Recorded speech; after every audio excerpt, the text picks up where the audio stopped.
Siapa namamu? Febriani. Kenapa giginya kok ada pagarnya? Lagi dirapikan.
Di Gunung Sinai Allah berfirman begini, Akulah Tuhan Allahmu, yang membawa engkau keluar dari tanah Mesir, dari tanah perbudakan.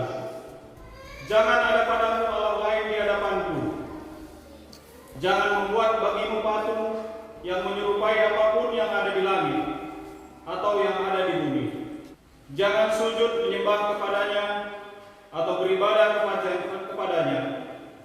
Sebab aku, Tuhan Allahmu, adalah Allah yang cemburu, yang membalaskan kesalahan bapa kepada anak-anaknya, kepada keturunan yang ketiga dan keempat, dari orang-orang yang membenci aku. Mazmur 8:8-52.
Kami memberitahukan Kristus yang tersalib, suatu sandungan bagi orang Yahudi, tetapi bagi mereka yang dipanggil, Kristus adalah hikmat Allah. Terpujilah Kristus Tuhan, Raja mulia dan kekal.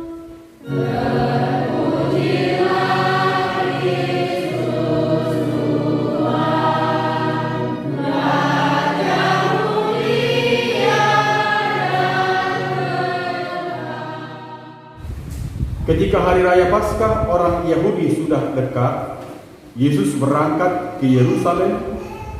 Di halaman bait suci ditemukannya pedagang-pedagang lembu, domba, dan merpati, dan penukar-penukar uang duduk di situ.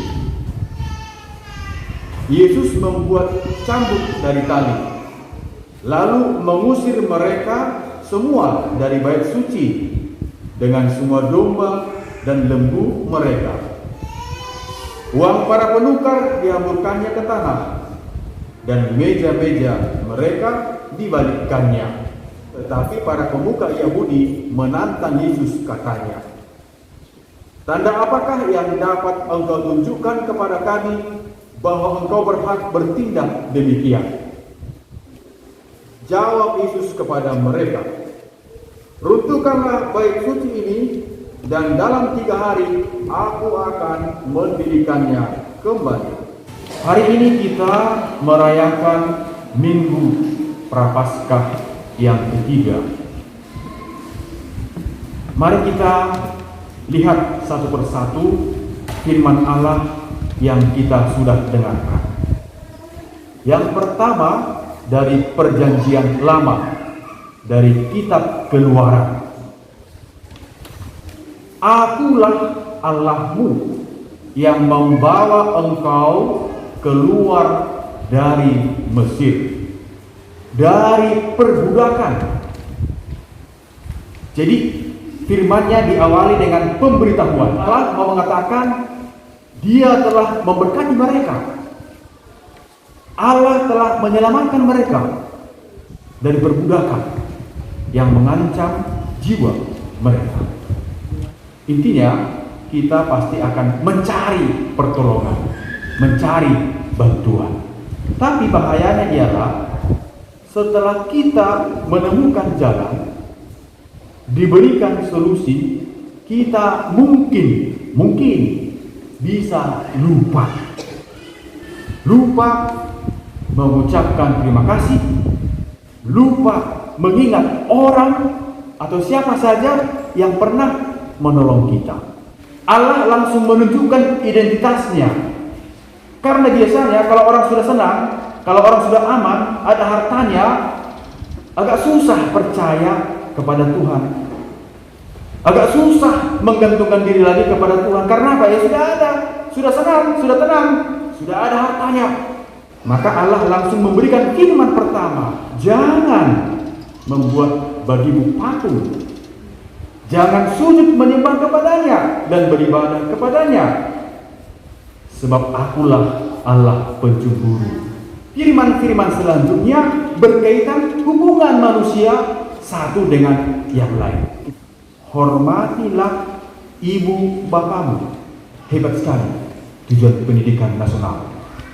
Apa dikatakan? Ada 6 karakter ciri khas belajar Pancasila. 1. Beriman, bertakwa kepada Tuhan yang Maha Esa. 2. Bernalar kritis. 3. Tangguh berarti kuat, tahan banting, gak mudah mundur. 4. Kreatif berarti membuat yang tidak ada menjadi ada. 5. Bergotong royong. Gotong royong berarti mau bekerja bersama atau mau sama-sama bekerja. Yang 6. Berbineka global. Artinya bisa berkomunikasi, bergaul dengan siapapun. Tapi melalui dia doa tidak tahu anak ini kan bersiap penisah aman saya. Ini masalah lain. Guru orang tua yang kusalahkan orang tua. Orang tua lah pendidik utama dan pertama dalam hidup ini. Tapi seperti saya katakan tadi, orang tua kewalahan, tidak lagi bisa mengatur. Tapi orang tua harus menghormati, taat pada anaknya. Nah, kemudian kita ikuti lagi. Dikatakan oleh Allah, jangan membunuh, jangan berzina, jangan mencuri, jangan bersaksi dusta kepada sesamamu. Nah, ini yang penting. Jangan mengingini rumah sesamamu. Jangan mengingini istrinya, jangan mengingini istrinya atau hambanya, lembunya, keledainya, atau apapun yang dimilikinya. Jadi tadi pertama, Allah mengatur hubungan kita dengan Dia itu bagaimana? Harus hormat, hanya menyembah Allah itu saja. Tapi kemudian itu dilaksanakan bagaimana? Kita laksanakan hubungan kita satu sama lain, saling menghormati, saling menghargai. Bahkan dikatakan mengingini pun tidak boleh. Mengingini. Di dalam Injil Yesus ribut di dalam gereja orang Yahudi yang disebut Bait Allah, dan itu hanya ada di Yerusalem. Ribut soal alat-alat atau bahan-bahan persembahan yang dipersembahkan di Bait Allah. Seperti sudah pernah saya katakan pada hari Rabu Abu, pusat ibadat orang Yahudi ialah mempersembahkan kurban sembelihan. Kalau orang Yahudi berdoa harus ada yang mati. Apa itu? Yang mati itu domba atau binatang kurban lah. Kenapa dia harus mati? Untuk mengganti kematian, untuk mengganti dosa-dosa mereka. Karena itu masuk akal. Di Bait Allah, di halamannya itu banyak orang berdagang. Ada yang nama guys lembu, ada yang nama guys habib, ada yang nama guys domba. Persoalannya itu menjadi bisnis. Makanya Tuhan Yesus marah, dikatakan kepada pedagang merpati, ambil semuanya ini. Jangan kalian membuat rumah Bapakku menjadi tempat berjualan. Kepada penukar uang, Yesus membalik-balikkan meja mereka. Pernah gitu di Kisaran, ribut. Kenapa ribut? Karena sesudah misa, OMK jualan. Ada emak ina-ina. Bahasa martiga di gereja. Mau di gereja, akan itu ada. Dan martiga-tiga ina. Kenapa kau marah, Bu? Bah, Yesus pun pernah marah di Bait Allah. Oh, dia tidak mengerti konteks. Yang dilarang Yesus ialah jangan bahan persembahan ini menjadi pusat perhatian. Maka dikatakan Yesus, runtuhkanlah Bait Allah ini, dan dalam 3 hari aku akan membangunnya kembali. Jadi bukan Bait Allah ini yang utama, tapi siapa?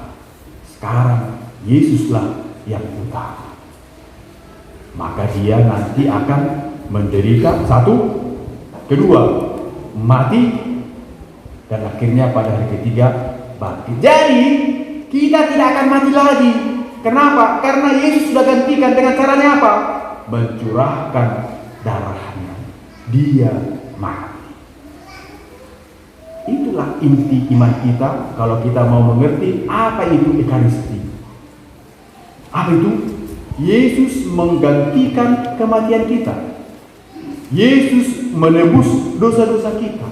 Caranya dia menjadi persembahan. Dia menjadi korban. Jadi menurut Teo non anak biru ni debata, atau anak Allah yang dikurbankan bagi manusia. Baru Engkau menghapus dosa dunia, mohon kasihanilah kami. Pas. Karena sekarang bukan lagi anak domba biasa, tapi Yesus itu menjadi anak domba miliknya siapa? Tuhan Allah. Anak domba Allah yang menghapus dosa dunia, kasihanilah kami. Jadi bedanya, kalau orang Yahudi yang dipersembahkan adalah anak domba biasa, sekarang dalam perjanjian lama yang dipersembahkan adalah Tuhan Yesus. Satu. Dua, yang mempersembahkan kurban dalam perjanjian lama ialah orang Yahudi, imam-imamnya. Sekarang dalam perjanjian baru yang mempersembahkan siapa? Yesus sendiri. Tiga, kalau orang Yahudi terus-menerus membuat korban, sekarang Yesus sekali untuk selamanya. Keempat, kalau orang Yahudi mempersembahkan kurban, mereka masih berdosa lagi. Sekarang Yesus memberikan pengampunan dosa satu kali untuk selamanya. Ini harus kita ingat. Apakah orang Yahudi percaya kepada Yesus? Ternyata tidak. Sampai sekarang mereka belum percaya. Tapi malangnya, Bait Allah itu tak ada lagi di Yerusalem. Yang ada hanya apa? Puing-puing. Maka di sana ada disebut tembok ratapan, di mana mereka berdoa, Yahweh, kapan bait suci ini dibangun? Kami sudah berdosa begitu banyak. Tapi sampai sekarang bait Allah itu tidak ada. Yang ada apa? Masjid. Saudara sekalian, mari kita kembali ke firman Tuhan. Hari ini kita sudah memasuki hari Minggu Prapaskah yang ketiga. Terutama kepada anak-anakku yang akan menyambut komuni. Tadi kita sudah banyak bincang-bincang di sakristi, ya kan? Apa artinya menyambut Yesus? Kalau kita sudah menyambut Yesus, berarti kita harus meningkat dalam sikap, dalam perilaku. Ya kan? Menjadi orang yang baik, menjadi orang yang rajin. Kepada laki-laki tadi aku bilang, harus bisa menyapu rumah, mengepel rumah, memasak. Harus. Kita harus lebih maju dari orang tua kita. Sebentar lagi kamu akan menjadi dewasa, sudah bisa berpikir, membedakan mana yang baik, mana yang buruk. Nah, supaya nanti bisa menjadi orang yang tangguh, menjadi orang yang kritis, menjadi orang yang kreatif. Tidak lagi hanya menggantungkan hidup kepada orang. Setuju anak-anak? Setuju? Setuju? Ya, rasa mana enggak setuju? Baiklah saudara sekalian, Allah memberkati kita. Amin. Ganesha Benedictus Centuri, aku membaptis engkau dalam nama Bapa dan Putra dan Roh Kudus. Amin. Apakah artinya menyambut tubuh dan darah Kristus? Bersatu dengan Kristus dan sesama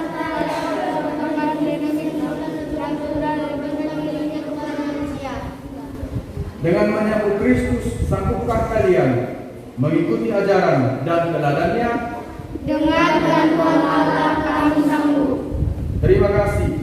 Hari ini adalah hari yang sangat istimewa dan menggembirakan bagi kalian, bagi orang tua, dan bagi seluruh jemaat yang hadir di sini. Marilah bersyukur kepada Tuhan. Berterima kasihlah kepada orang tua dan guru kalian yang telah mempersiapkan kalian hingga pada hari ini dapat menyambut komuni suci, yakni Yesus sendiri. Mulai hari ini bertekadlah untuk menjadi anak-anak yang baik. Terima kasih Pastor, semoga kami semakin baik, rajin bergereja, patuh pada orang tua, taat pada guru di sekolah, rajin belajar. Doakan kami Pastor, agar kami dapat mengisi masa depan kami dengan baik.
pang ajalhi namangan daging minabudi di roti totong mamonangi sahatna tu surgoi tu ngasi diroham mangalehon daging ni manogu tu banuang majalo tu pali namangan daging ni nabudi di roti totong mamonangi sahatna tu surgoi sai homatong diau manodangi rohakon anggiat dang porlu diau sude portibio namangan daging ni nabudi di roti totong mamonangi sahatna tu surgoi dagingmu mudarmi nabudi di roti sinjata lombu-lombu ki mangalo busui namangan daging ni nabudi di roti totong mamonangi sahatna tu surgoi